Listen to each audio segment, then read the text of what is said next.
मेरा अखलाकी फ़र्ज़ बनता है कि अंजुमन इस्लाम जो गुज़िश्ता 150 साल तालीम के मैदान में खिदमत अंजाम दे रहा है, उसका ज़िक्र न करो तो ये इस इदारे के साथ नाइंसाफ़ी होगी।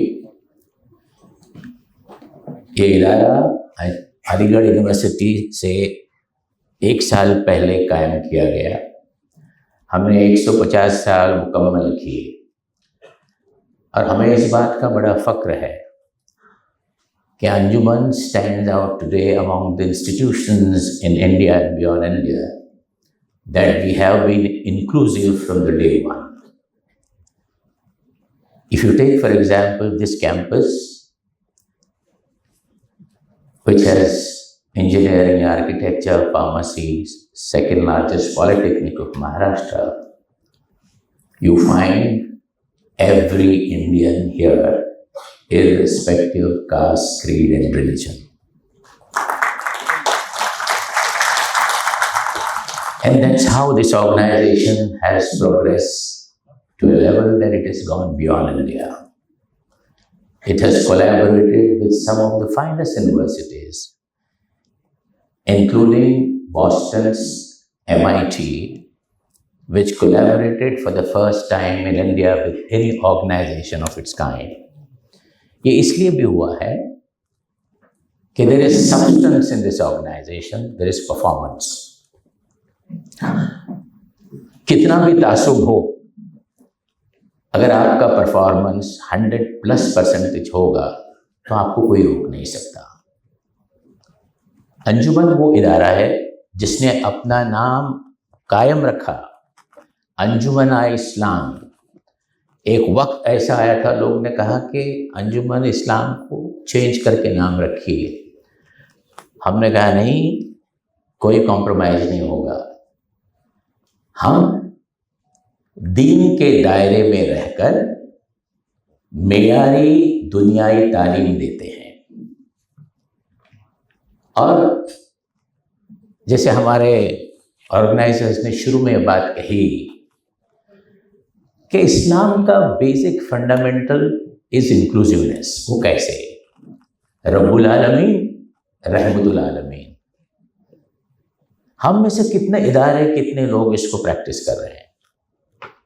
आज हमारी जो मुसीबत है वो इसलिए है कि हम सिरातुल नबी से बहुत दूर हैं, हमारे अमाल सही नहीं है। अंजुमन ने ये रिस्पॉन्सिबिलिटी ली कई सालों से। सलमान खुर्शीद साहब हमारे दरमियान मौजूद हैं, वो उनको जानते थे भी। मरहूम मोइनुद्दीन हारिस रहमतुल्लाह अलैह, वो अंजुमन के सदर भी रहे।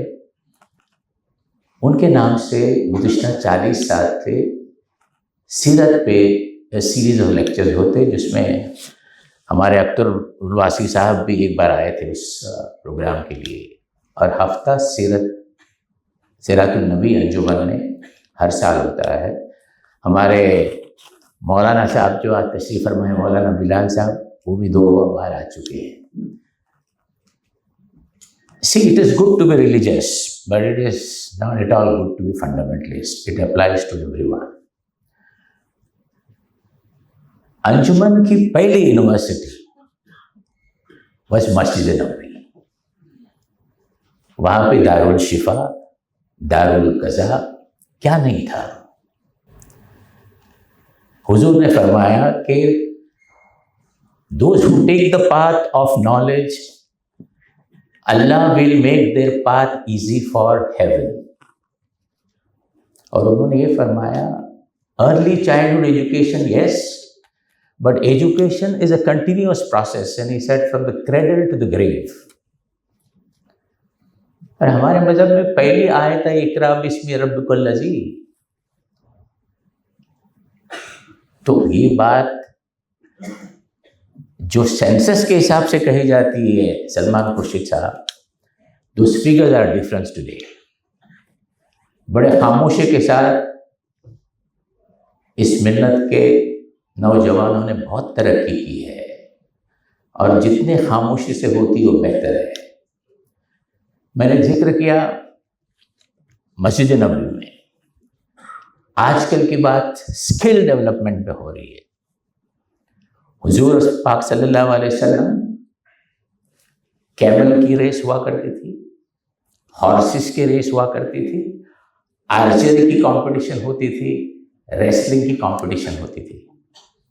और आर्चरी में जो सबसे बेहतरीन शख्स जो उनको नजर आया, उसको उन्होंने उस्ताद बनाया। वो कॉन्सेप्ट 1400 साल पहले कोचिस का आ गया।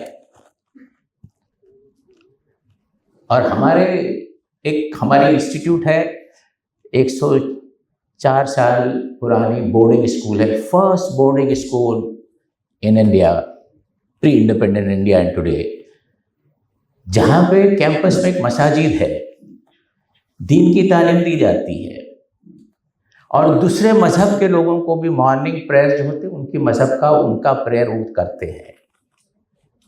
वहाँ पे लड़कियों और लड़कियों को आर्चरी के क्लासेस हैं, हॉर्स राइडिंग है, एस्ट्रोनॉमी है। हुजूर ने फरमाया कि जो लर्निंग की जो बात है उसमें उन्होंने मैथमेटिक्स को इंक्लूड किया था, एस्ट्रोनॉमी को इंक्लूड किया था, और स्किल को भी। उस जमाने की बात है। और आज आप देखिए, अगर हम उसको फॉलो कर रहे हैं, मैं बड़े फक्र के साथ कह रहा हूं कि सिरातुन नबी को अगर कोई ऑर्गेनाइजेशन फॉलो कर रहा है, बहुत सारे करते होगा, लेकिन अंजुमन इस्लाम ने बड़ी ईमानदारी से निभाया भी है। हमारी इस महफिल में सब लोग मौजूद हैं, हर तरह के लोग हैं, स्टूडेंट्स हैं। उनको कभी ये महसूस नहीं हुआ कि हम कौन इस इदारे में आए हैं। इसकी मैं मिसाल देता हूँ सलमान साहब। एक्रीडेशन जब होता है तो अलग से बच्चों से गुफ्तगू होती है, और दूसरे मजहब के बच्चों को पूछा जाता है कि आपके साथ कुछ उस तरह का बर्ताव यहाँ पे है। तो साबु सिद्दीक इंजीनियरिंग कॉलेज के बच्चों ने कहा हमको पता भी नहीं था कि ये ऐसा है, ये माहौल इतना बेहतरीन है, हमको कभी कुछ मुश्किलात नहीं आए। It is our bounden duty, if there is a polarization, to depolarize, we have to have a reach out program. We must reach out to the other communities. मैं एक मिसाल आपको देता हूँ। जिस बिल्डिंग में मैं रहता हूँ तो मेरे पड़ोसी एक पारसी है और एक बंगाली ब्राह्मण है, सुब्रतो।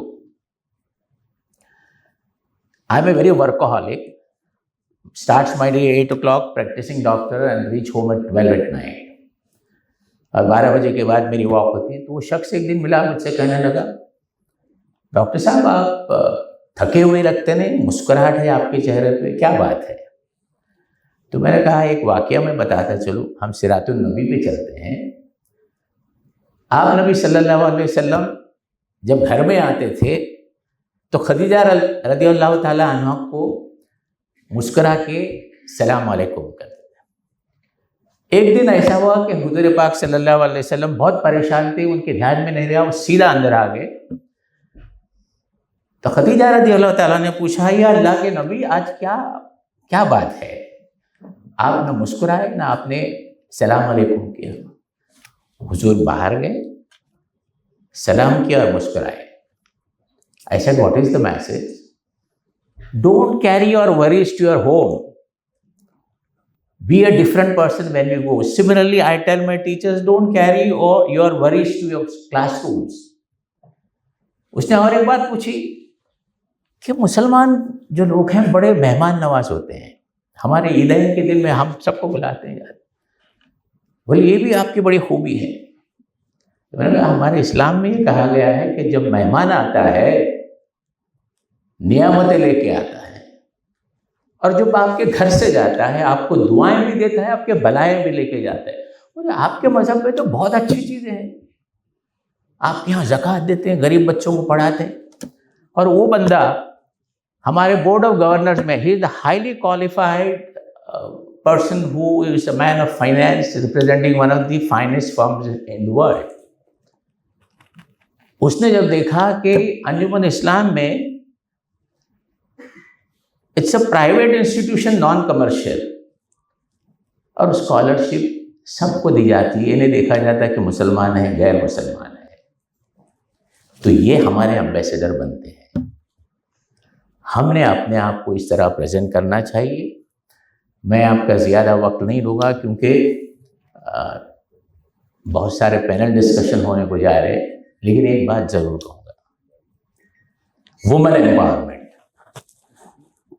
सलमान साहब और ज़मीर साहब, अगर हिंदुस्तान में वुमेन एम्पावरमेंट की मिसाल दी जाती तो अंजुमन इस्लाम में out of 97 institutions 85% head of the institutions are हमारे बहनें हैं।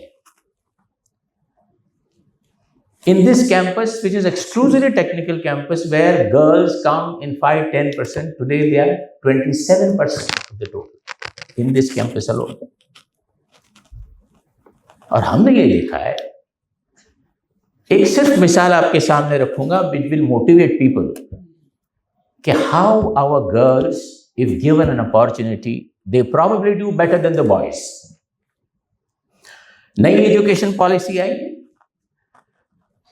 उसमें 8th और 9th स्टैंडर्ड में वोकेशनल एंड साइंटिफिक ट्रेनिंग का कॉन्सेप्ट आया। तो नीति आयोग ने एक कोलैबोरेशन किया with Stockholm technical university of Sweden, और एक टॉप साइंटिस्ट जिसका नाम भाटकर है, महाराष्ट्रियन से वो जानते होगा, he was from Maharashtra but he was dean of IIT Delhi. उन्होंने एक अटल लैब डिजाइन की और पूरे हिंदुस्तान में 1800 स्कूलों को दिया गया। And the most progressive state and the commercial financial capital of India Mumbai में 13 इदारों को दिया गया। उसमें से सबसे पहला इंप्लीमेंट करने वाला इदारा अंजुमन का पहला school, girls Urdu medium school, not English medium school, Urdu medium school, Saif Tyabji Urdu medium school ने इनॉग्रेट किया बॉम्बे में for the first time. Top scientist के ये सिलसिला 1 साल तक चला। If you are collaborating with foreign universities, they want to know what is the outcome. 1 साल के बाद king and queen of Sweden were to come. तो गवर्नमेंट ऑफ इंडिया ने सर्वे किया कि कौन से स्कूल को चुना जाएगा। Anjuman Islam Saif Tyabji girls school को चुना गया। Royal highness came in that institution. उसके बाद जितने इंस्टीट्यूशन ने इनोवेशंस और इन्वेंशंस किए थे, तो महाराष्ट्र से सिर्फ एक school Anjuman Islam Urdu medium Saif girls school को चुना गया है। 2 लड़कियां और कहाँ से आती है? एक मदनपुरा इलाके में जो झोपड़पट्टी में रहती हैं, और वो दिल्ली में गए। दिल्ली में आपका प्रगति मैदान पे, और हमारे प्रधानमंत्री मोदी जी उनके टेबल पे आ गए। वो दोनों हिजाब में थी और झोपड़पट्टी में रहने वाले बच्चियां। उन्होंने क्या डिजाइन किया? Vertical turbine which will generate electricity in the rural India. ये होने के बाद वो आए तो इंटरनेशनल कंपटीशन थी 62 कंट्रीज की थाईलैंड में, और पूरे हिंदुस्तान से एक स्कूल चुना गया जो Urdu medium school, girls school Anjuman Islam. ये 2 लड़कियां जिंदगी में पहली बार फ्लाइट से जा रही हैं सरकारी मेहमान बन के, और उन्होंने वहाँ पे सिल्वर मेडल लेके आया फॉर द कंट्री। 2 लड़कियाँ। सिर्फ और एक मिसाल दूंगा वुमेन एम्पावरमेंट की कि क्या हम कर सकते हैं। सिर्फ debates, discussion, no, you do it in practicality. Come out with success stories which will motivate. हमारा एक यतीम खाना है। यतीम बच्चों के सर पे हाथ रखना क्या कहा गया है सीरातुन नबी में? हम उनकी परवरिश करते हैं, उनको जॉब दिलाते हैं, उनकी शादियां भी करते हैं। तो 1 महीने पहले, क्योंकि आप connected with law, Bombay high court के अंडर में चाइल्ड वेलफेयर कमेटी आती हैं स्टेट लेवल की, तो they wanted to have a conference. उन्होंने पूरे ऑर्फनेजेस महाराष्ट्र के कहा कि 2 आपके वेरी मोटिवेशनल स्टोरीज भेज दीजिए। पूरे महाराष्ट्र में से अंजुमन इस्लाम ईडी बावला ऑर्फनेज की लड़की को चुना गया। वो लड़की है जो 5 साल की उम्र में रेलवे प्लेटफॉर्म से हमने लेके आए थे। न उसके वालिदैन हैं न रिश्तेदार हैं। वो लड़की ने बैचलर्स इन मैनेजमेंट किया रहेजा कॉलेज से. She top the rank. Now she is doing masters from Anjuman Islam Allana institute of business management. First year she scored 66 percentile and working as an assistant manager in Kotak Mahindra bank. उस लड़की को चुना गया. And you have to see how she talked about it. क्या मैं कह रहा हूँ? एम्पावरमेंट की एक बात. और the most marginalise amongst the Muslims and other communities, they are the ones who have fire in their belly. उनकी तरफ तवज्जो दीजिए जो अंजुमन इस्लाम कर रहा है.